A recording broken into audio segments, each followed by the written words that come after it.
छत्तीसगढ़ की जगदलपुर में कुल 208 नक्सलियों को 153 हथियारों के साथ पुलिस वाहन में आत्मसमर्पण करने और पुनर्वास के लिए लाया गया है। इसके साथ ही अबू झामड़ का अधिकांश हिस्सा नक्सली प्रभाव से मुक्त हो जाएगा और उत्तरी बस्तर में लाल आतंक का अंत हो जाएगा। मुख्यमंत्री विष्णुदेव साय ने कहा, छत्तीसगढ़ ही नहीं बल्कि पूरे देश के लिए आज के दिन को ऐतिहासिक दिन कह सकते हैं। आज बहुत बड़ी संख्या में नक्सली हमारे संविधान पर विश्वास करते हुए विकास की धारा से जुड़ने जा रहे हैं। उनका स्वागत करते हैं।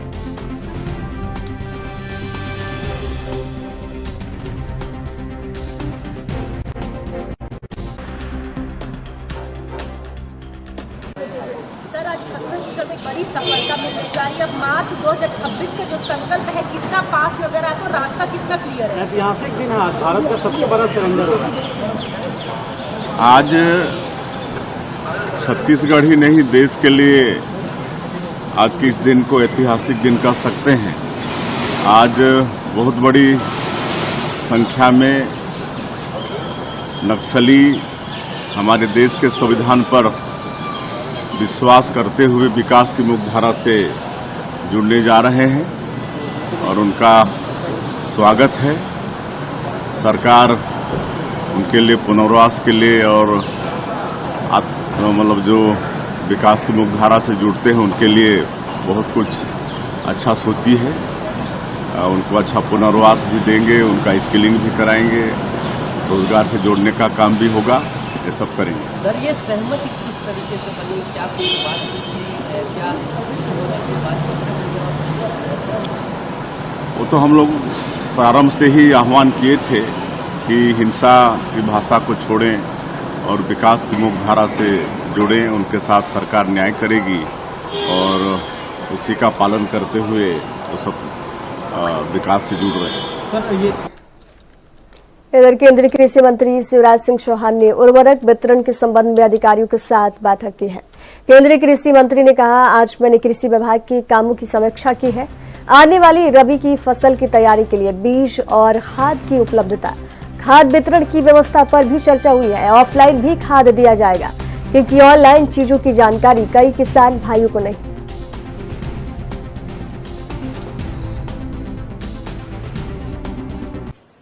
आज विदिशा में मैंने कृषि विभाग की कामों की समीक्षा की है। आने वाली रबी की फसल की तैयारी के लिए बीज की उपलब्धता, खाद की उपलब्धता, खाद के वितरण की व्यवस्था पर भी चर्चा हुई है और एक फैसला आज हुआ है कि बेहतर व्यवस्था के लिए जो ऑनलाइन खाद की व्यवस्था की थी वो व्यवस्था तो जारी रहेगी, लेकिन ऑफलाइन भी खाद दिया जाएगा क्योंकि कई चीज ऑनलाइन कैसे ऑपरेट करें इसकी जानकारी कई किसान भाइयों को नहीं है। तो उन्होंने ये कहा था कि ऑफलाइन भी व्यवस्था होनी चाहिए। तो ऑफलाइन भी किसानों को खाद देने की व्यवस्था की जाएगी। फर्टिलाइजर मिनिस्ट्री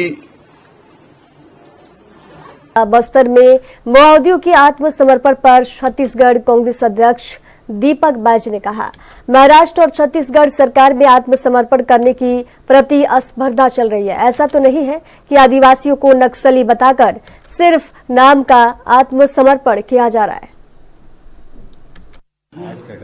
देखिए, आज फिर सरकार ने एक सरेंडर इवेंट किया है। कहीं न कहीं मुझे लगता है अब महाराष्ट्र सरकार और छत्तीसगढ़ सरकार में सरेंडर करने का कंपटीशन चल रहा है।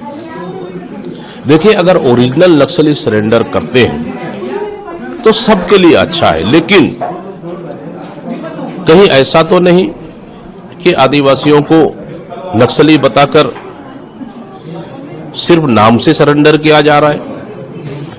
क्योंकि जो नक्सल नीति पे हमारी कांग्रेस की सरकार ने पिछले समय काम किया, विश्वास, विकास और सुरक्षा के मंत्र को लेकर हमारी सरकार में कई कैंप स्थापित किए। हमारी सरकार में लोगों को आवाजाही अंदरूनी सड़कों से जोड़ने के लिए सड़कें बनाए, बिजली पहुंचाए। वहां राशन तक नहीं मिल रहा था, राशन दुकान खोले, राशन कार्ड बनाए, आधार कार्ड तक बना के दिए। इस सरकार की बंद स्कूल उनको खोले और स्वास्थ्य व्यवस्थाएं नहीं थी, स्वास्थ्य व्यवस्था वहां तक पहुंचाए। इधर बस्तर में इतिहास रचते हुए लगभग 200 माओवादी मुख्य धारा में लौट गया। मुख्यमंत्री विष्णु देवसाय और उप मुख्यमंत्री विजय शर्मा की मौजूदगी में पुलिस लाइन जगदलपुर में आत्मसमर्पण कार्यक्रम का आयोजन किया गया। पुनः मार्गे कार्यक्रम के तहत इन्हें समाज की मुख्य धारा में जोड़ने की प्रक्रिया शुरू कर दी गई है। आत्मसमर्पण करने वालों में रुपेश, भास्कर और कई वरिष्ठ माओवादी जो है शामिल है। इधर छत्तीसगढ़ में सुरक्षा और शांति की दिशा में बड़ी उपलब्धि दर्ज की गई है। राज्य में 200 से अधिक नक्सली सुरक्षा बलों के सामने आत्मसमर्पण कर मुख्य धारा में शामिल हुए। उन्होंने संविधान में विश्वास व्यक्त किया है और हिंसा का रास्ते छोड़ते हुए समाज की मुख्य धारा में आने का फैसला किया है। ये कदम राज्य में कानून व्यवस्था को मजबूत बनाने और विकास को आगे बढ़ाने में महत्वपूर्ण साबित होगा। सुरक्षा बलों ने आत्मसमर्पण करने वाले सभी नक्सलियों को कानूनी प्रक्रिया के तहत मुख्य धारा में शामिल करने की कार्रवाई शुरू कर दी।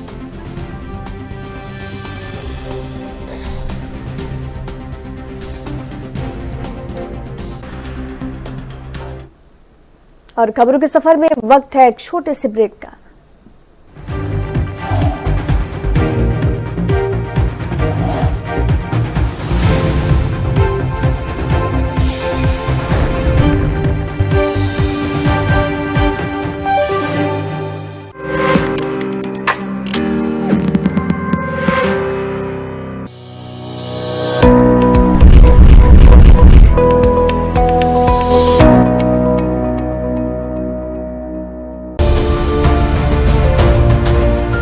ਖੇਤਾਂ ਦੇ ਵਿੱਚ ਸੜਦੀ ਪਰਾਲੀ ਵਾਤਾਵਰਣ ਨੂੰ ਦੂਸ਼ਿਤ ਕਰਦੀ ਹੈ ਤੇ ਸਾਡੀ ਸਿਹਤ ਤੇ ਮਾੜਾ ਅਸਰ ਪਾਉਂਦੀ ਹੈ। ਸਭ ਤੋਂ ਮਹੱਤਵਪੂਰਨ ਸਾਡੀ ਜ਼ਮੀਨ ਦੀ ਉਪਜਾਊ ਸ਼ਕਤੀ ਨੂੰ ਘੱਟ ਕਰਦੀ ਹੈ।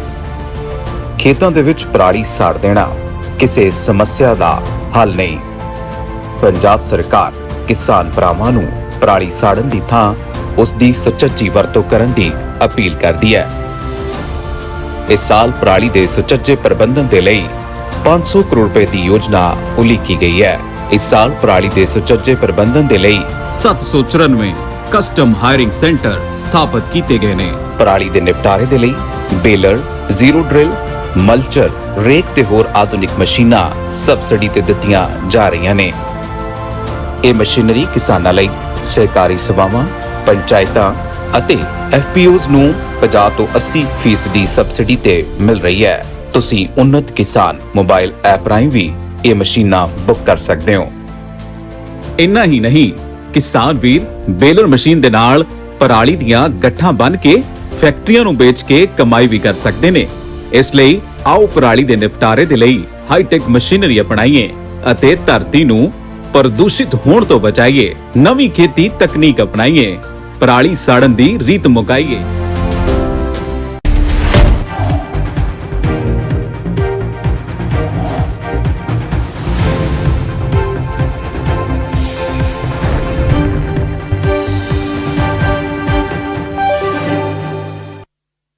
और ब्रेक के बाद एक बार फिर से स्वागत है आपका। छत्तीसगढ़ के बस्तर जिले के जगदलपुर में बड़ी सुरक्षा सफलता दर्ज की गई है। यहाँ 208 नक्सलियों ने सुरक्षा बलों के साथ आत्मसमर्पण किया और मुख्य धारा में शामिल होने के लिए अपने हथियार सौंप दिए। उन्होंने संविधान में विश्वास व्यक्त किया है। डीजीपी अरुण देव गौतम ने बताया कि ये युवा पहले बस्तर की जनता के लिए लड़ने का दावा करते थे, लेकिन अब उन्हें समझ आ गया है कि उनका काम वास्तव में क्षेत्र की जनता के नुकसान का कारण बन रहा था। उन्होंने कहा कि अब जब से सभी युवा मुख्य धारा में शामिल होंगे तो बस्तर के विकास में उनका योगदान अहम साबित होगा।